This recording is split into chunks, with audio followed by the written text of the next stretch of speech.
Welcome to the Center in the City podcast. I'm your host, Wade Brill, and during this series, I'll be interviewing various thought leaders, wellness experts, and humans on how they practice sustainable self-care and mindfulness. We'll get real and raw, talk about the light and the shadow side of self-care and mindfulness, and how we can actually stay centered amid the chaos and the hustle and bustle of our modern day world. So settle in and get centered. This podcast episode is brought to you by Centered in the City, a virtual on-demand self-care and mindfulness platform with over 200 different meditations, journaling prompts, nourishing recipes, and Pilates flows, all designed to support you feeling calm, focused, and energized as you live your life in this modern day world. For more information, head on over to centeredinthecity.org and claim your 7-day free trial. Welcome back to the Centered in the City podcast. On today's episode, I get to talk to a friend and previous coworker, Neeru Sengar. Neeru is an Ayurvedic specialist and an Ayurvedic doctor in India. Neeru and I used to work together at a corporate well-being center that focused on holistic health. It focused on how do we help people be proactive about their well-being and managing stress. I wanted to have Neeru on the podcast to talk about Ayurvedic medicine, what it is. Some of us might not even know what Ayurvedic medicine is because in our Western world, we can get really narrow-minded about our healthcare. And I think what's beautiful about Ayurvedic medicine is how holistic it is and how much it connects us to nature and our natural rhythms in life, where in our modern day world, we've become very detached from that. And as Neeru talks about in this episode, it can throw us off balance. I hope you gain a lot of perspective. Maybe your curiosity in Ayurvedic medicine or just even exploring the world of Ayurvedic knowledge is intriguing and opens up a whole new world of how you get to take care of yourself. So let's settle into this episode and let's get centered.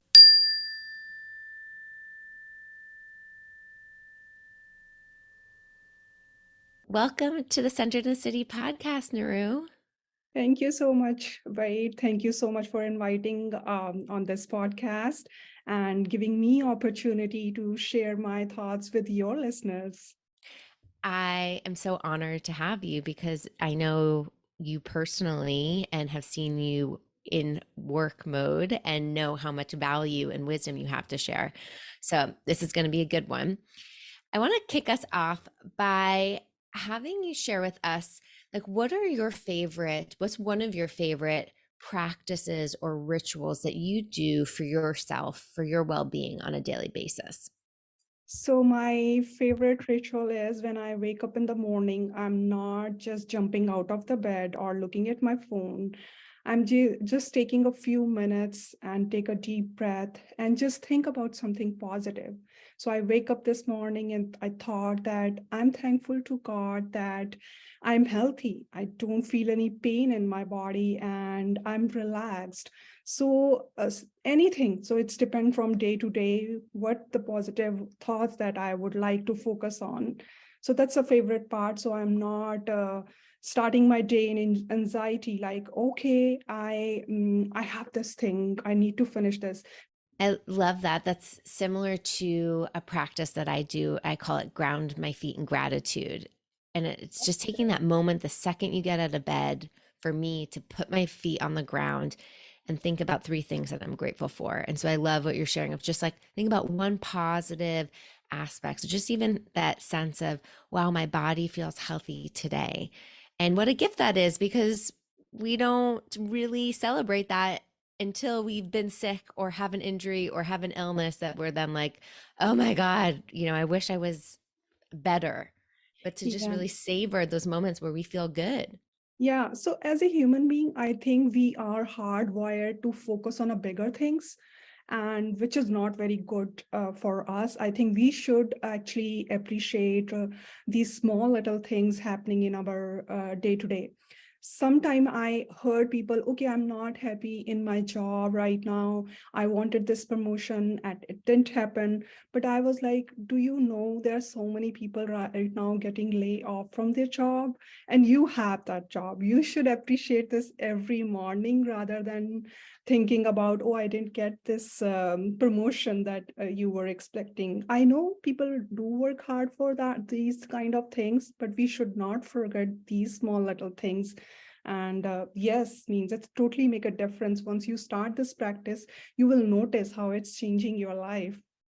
It's very true. And how often we do get caught on these like bigger milestone moments than what I like to call, I have these little names for everything, these mindful moments, right? That we get to pause and just savor and appreciate the little things, the little joys or the delights. Neeru, will you tell us what is Ayurvedic medicine? Yes. So let's start with the word Ayurveda. What does that mean? So that will help you to understand actually what the Ayurveda is. So Ayurveda is the composed with two words, Ayur and Veda. So Ayur means life and Veda means the book, the whole book about how you should live your life. So when I was doing this degree of Ayurveda, it's a 5.5 year degree in India. So when I was doing this degree in the beginning of the first semester, there is a one book known as a strong sangrahe. So it's mostly about at what time you should be waking up and what type of clothes you should be wearing. You should wear some fragrance. And I was like, what they're talking about? How does that will help us to treat the disease? And I was so confused, but later on it did make sense for me. Means Ayurveda is not just about treating your disease, it actually focus on maintaining the health of healthy person. So that's the main goal of Ayurveda. Yes, later on they focus on the treating the disease, but if you maintain the health of healthy person, then you will be never sick, right? So not everyone born with any kind of ailments, right? It's a very less, you can say, unfortunate people who are born with some disease or deformity or something. Otherwise, most of the people are born healthy. So later on, we are doing something that we are getting high blood pressure, diabetes, or some kind of problem in your body, or let's say cancer. So it's not like you are hitting a car after that high blood pressure came in, right? So it's just about how your lifestyle is, what you're eating. All these things affects your body. So Ayurveda's main focus is focus on your physical health, your mental health, and as well your spiritual health. So then later on, when in second semester or third semester, okay, I that makes sense for me. Okay, why they were talking, how socially we should be interacting with people. Like there is a small example that we should not talk negative to anybody, or we should never say negative words about yourself also, like, oh, my hairs are not good, my skin is not that good, I don't look fabulous, or whatever it is. So it does impact slowly on our body, because our subconscious mind saving all these things, right?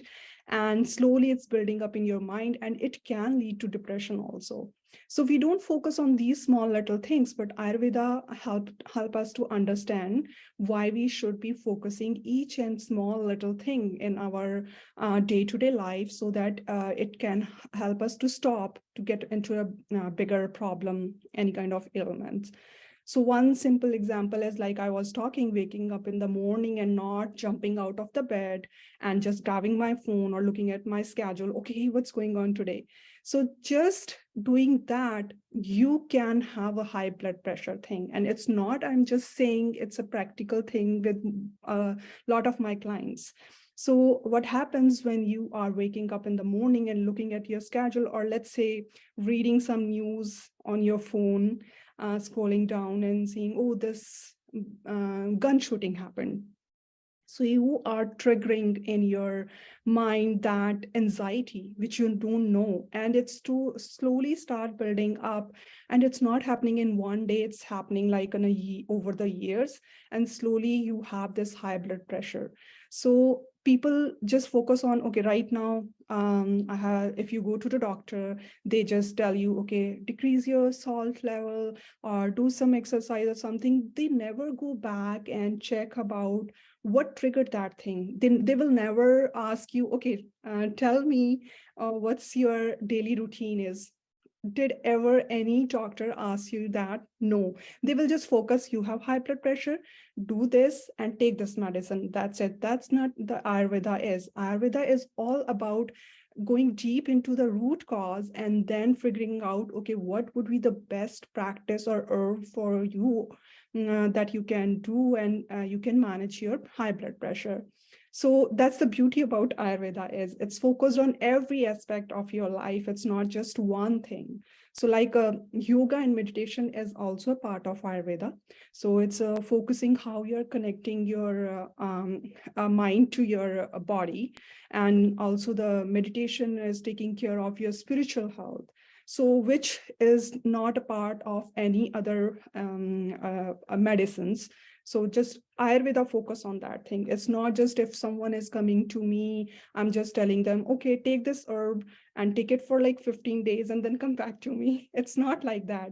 There are a lot of things that I need to know about you, how you're waking up, what you're eating, what's your lifestyle, how the stress is in your life, everything, your sleep, it means your relationship with other people, everything is a part of that.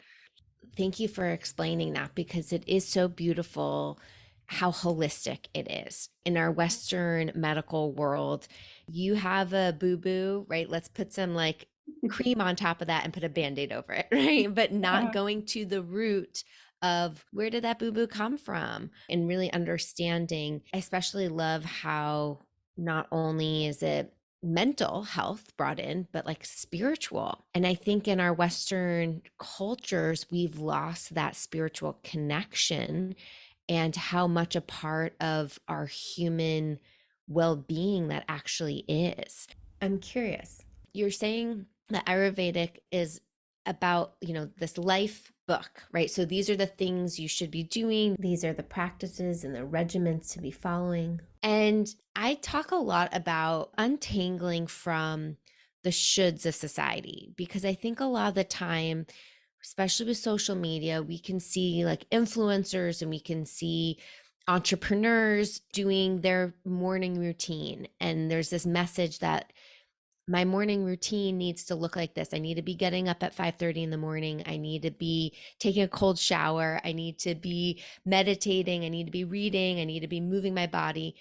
And if I'm not doing that all before 7 a.m., then I'm like a failure at life, is kind of the messaging. And I'm being very extreme, but kind of the messaging that we get. So there's a lot of like shoulds out there. So, how, when you work with your clients within the framework of Ayurvedic, like how do you balance listening to the inner wisdom of people's own health and well-being and what works for them and their dosha types, which we could talk a little bit more about, and also what the life book is telling you? So what happens when some clients come to me, they are mostly influenced by the internet. So what's in the trend, right? So I tell them whether it's working for you or not. So because according to Ayurveda, we are all different human beings. Like we have, everyone in this world has a different fingerprint. In the same way, we have our own gene print, you can say, in our body. So I can't be doing what other person is doing, or maybe whatever working for that person, it's not always that it will work for me. But just following these trends on internet sometimes throw you out of balance, and you are like, okay, maybe I'm doing something wrong. No, you are not doing something wrong. The wrong thing that you are doing, that you are following that person, that because that person is different from you, that's why it's happening to you. So I always tell them, separate yourself from these people, or you think that they are successful, I want to be like them. You are not them. You are your own individual. So respect that thing, and then just sit down and take a 5-10 minutes and feel what your body is feeling, and listen to your body, and think about what you want for yourself. Okay. And then they tell me, okay, this is what I think, I feel like I want for myself. Then I'm not telling them like you should be doing this. I was like, what you want, pick one thing. Don't pick like 10 things and then start doing them together. And then you are like, okay, I'm not able to accomplish all 10 things, and you consider it as a failure. So this is also happening in the Amen to that, because you that yes. is totally what happens is people are like, I'm gonna do change like all of these habits at once, and I'm gonna create all these different rituals. And it's like, let's slow that ambition down. Just let's start Yes. with one. Yeah. So you means we human always set that time frame. Like in a month, I want to be like myself, like from here to here. But why you have to set that goal? Yes, that is good. But what happening if you are not reaching to that goal on that time frame? You consider yourself failure. No, it's maybe it worked for other person, but maybe you need more time, your body needs more time. So we need to understand that I should not be, even I tell people, if you are twins, you are not same. Identical twins also not same.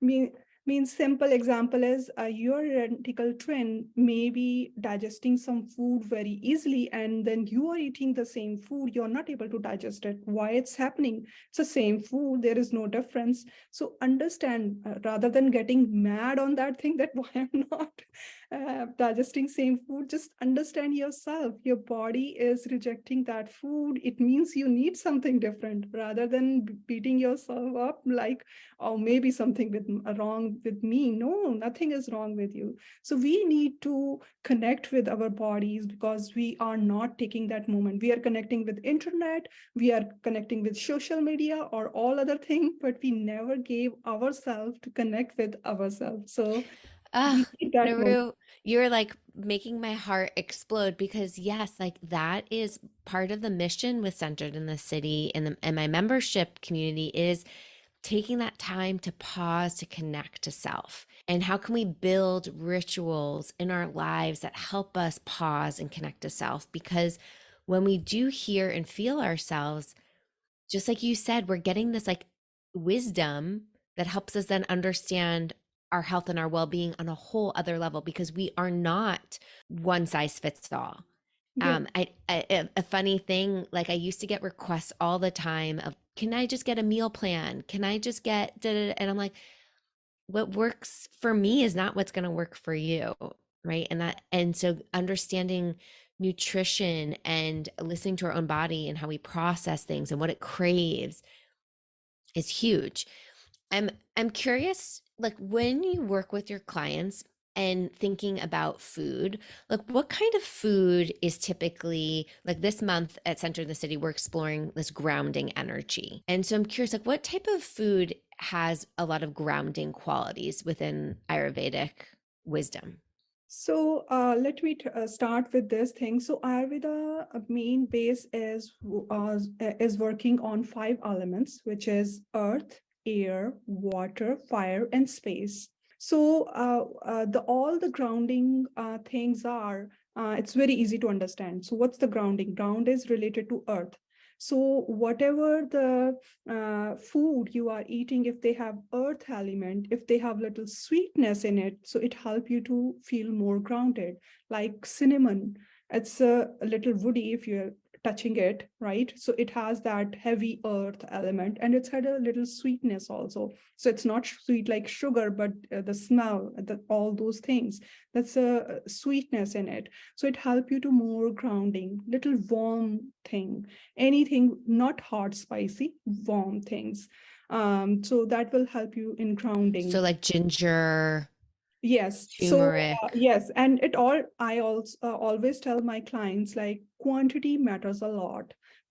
Sometime a simple example, let me give you, it's very funny. So turmeric is like a big hype right now. So whichever store, if you go in Costco, there are piles of the turmeric, right? So, but how much turmeric is good for you? Means when in Ayurveda or in Indian cooking, when we are putting a turmeric in our food, so it is hardly in a, like for 4 or 5 people, it's a half a teaspoon of turmeric you are putting into your food. If you're putting more, then it will get bitter, right? You won't be able to savor the flavor of the other elements. So, but when we are picking all these things, because internet made that hype, and now we are stirring whole 2 or 3, I means people told me that, and I was like literally shocked. 3 tablespoons of turmeric in a glass of water, and they're drinking it. And later on, they're complaining that it's not good. Means it's not the turmeric is not good, it's the quantity you are taking and how you are taking it. It's a matter a lot. So when you are talking about the foods that are good or bad for you, it's always about the quantity, the way you are cooking it, and then also definitely on your body type. So if you are talking about grounding, maybe some grounding food may be good for you, but as for my body type, it's not good. So I always tweak around assessing your body's type. Okay, these are the spices, these are the foods or fruits or nuts will be good for you. And then for other person, it will be a different. So yes, definitely, if you are taking a little bit of cinnamon in your a tea, if you're drinking or you're putting into your food, it's not going to harm you. But if you're stirring a 1 tablespoon of cinnamon for, you are thinking like it will giving me going to give a grounding in just a 5 minutes. I need more cinnamon. Let's stir it in the 1 glass of water and have it. No, you are not going to get grounding. You might feel acidic and maybe throwing up. More balance. Okay, so I think there's a lot of wisdom there, but it sounds like tailoring food to your dosha type, your body type is helpful, but typically food that has that kind of earth quality with that. What about food that helps with creativity? So there you need a little bit of spiciness because your Oh, mind to be spicy. alert, right? So it should be more created. So spiciness doesn't mean you have to put chilies in your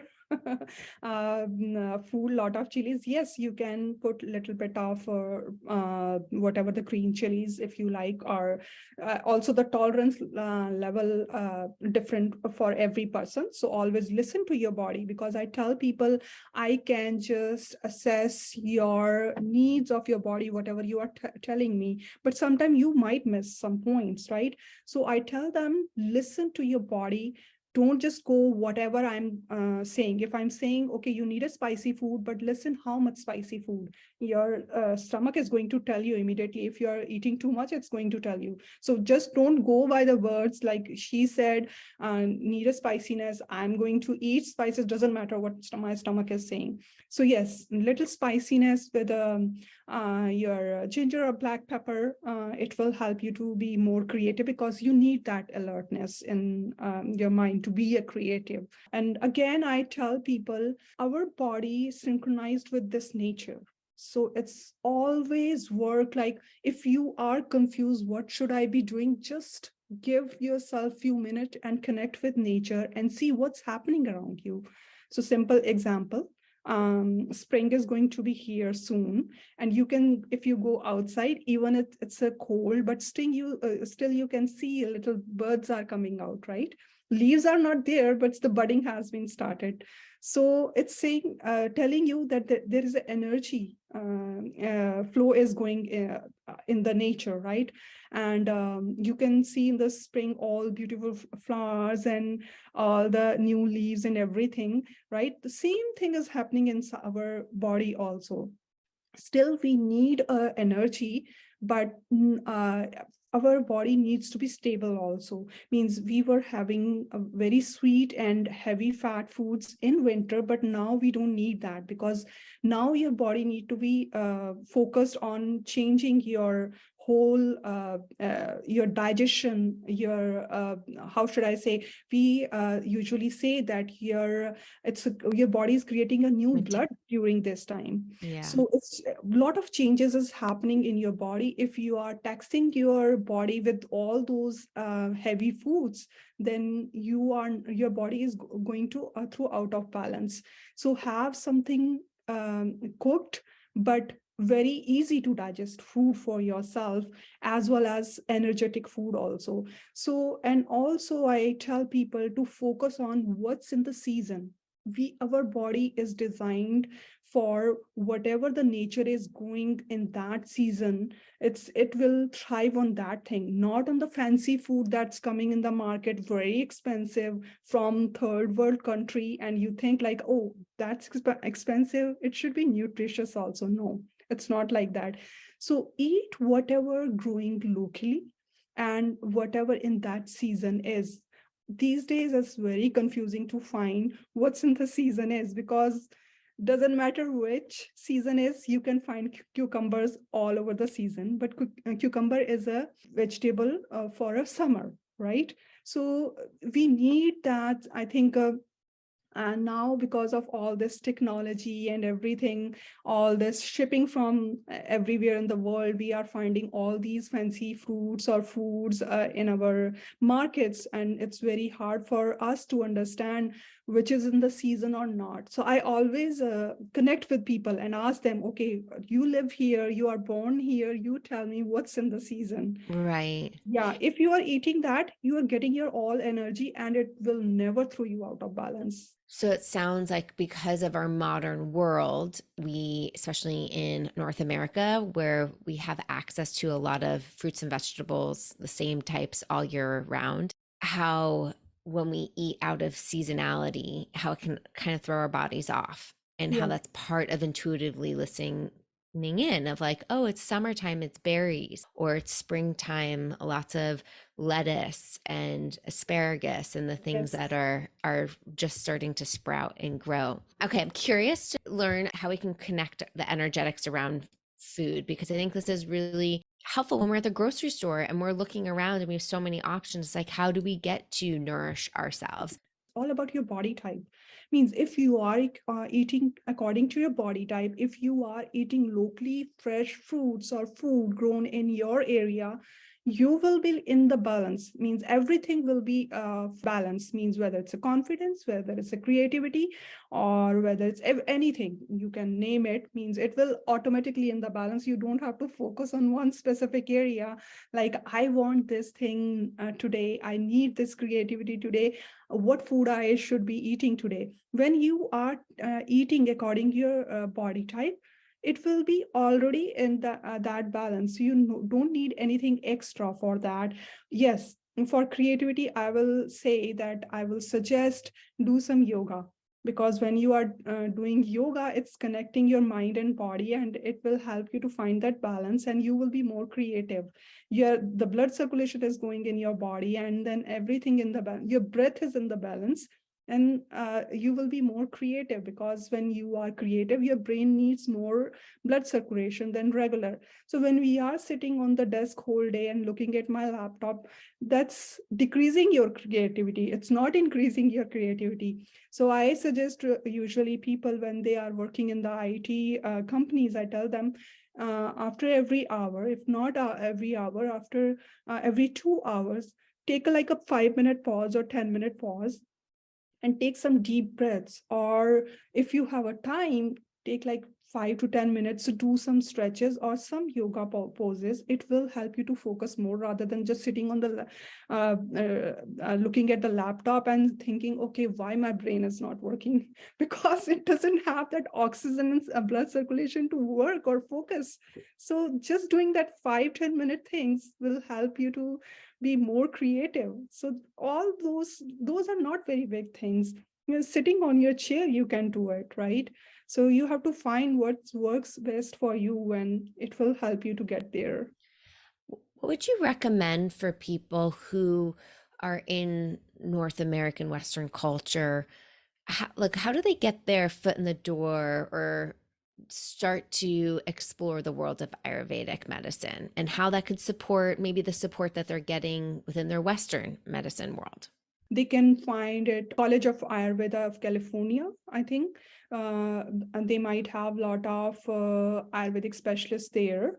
And if they will Google, they will find a lot of Ayurvedic specialists. And I want to tell them they have a degree of 5.5 years. It's not like you can have this knowledge in a 3 days or 5 days on a year or so. It's like a long a work of studies. Means it took me a 5.5 year to get that degree. Yes, there are short courses also, but you can't compare to people like having a short courses and then having a full degree.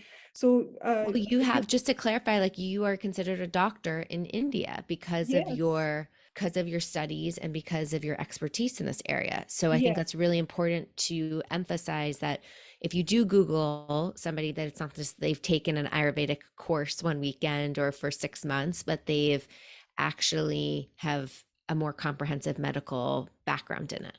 Yes. So yes, there is a lot of difference. Means same thing. There are so many short courses in a Google, but you can do that if you say like, I want to be orthopedician.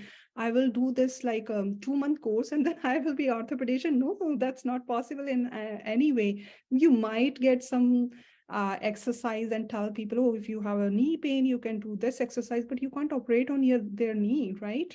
So same way Ayurveda is also. Means people now these days they are doing all the short courses and calling them definitely they're not saying they are doctor, but they are saying that they are Ayurvedic specialists. But there is a lot of difference between doctor and the specialist.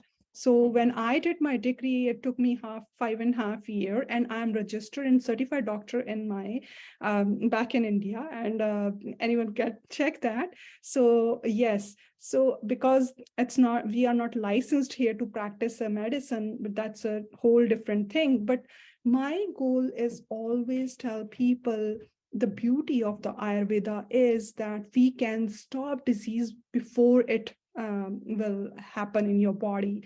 So we should be focusing on that thing. No other medicine is telling you that. They work after it happens in your body, right? So Yeah. they tell you, Proactive approach to yes. healthcare. So that's the beauty of Ayurveda. I always tell people, means Ayurveda designed in such a way that you can find all the treatment around you in the nature. So it's available in your house, but you don't know how to use that. Just focusing on small little things, you can balance your body and you will be never sick. Kind of last question here is, what kind of signs do you think people can look for? And obviously, it probably depends on their dosha type, but to be out of balance, because sometimes we don't know we're out of balance until we get that disease. And that disease could be anything from heart disease or having trouble sleeping or being diagnosed with anxiety or depression. So I'm curious, like, what are some of the signs or symptoms that are telling us that our body's off balance? So it's very easy to identify weight. That's why I tell people find like 5-10 minutes so that you can scan your body and listen to your body. And trust me, you don't need doctor to tell you that you are out of balance. You can tell by yourself. Just scan your body and just focus and see what your body is feeling right now. Is there any pain? Is there anything weird happening? Means you are getting angry unnecessarily. There is no reason. You are yelling at people, or maybe you are frustrated with yourself, like I'm not able to get at that. So why it's happening? So just if you focus on those things, if you're noticing that my skin is changing a little bit, means it's not the same way it was before. Yes, season can affect that thing, but if there is a drastic change in your skin, means you had a oily skin, now it's all of a sudden too dry. So those signs and symptoms are telling you you are out of balance. So let me tell you one simple thing. You will start like seeing sign and symptom like you are frustrated, you are angry, and You don't know the reason behind it, why it's happening. And then later on, you will notice you are having that anxiety attack. And then further, you are going to notice you have now high blood pressure. Then you will get treated for high blood pressure, but not where it started. So you have to find that why you are frustrated or why you're angry without the reason. There is always some cause.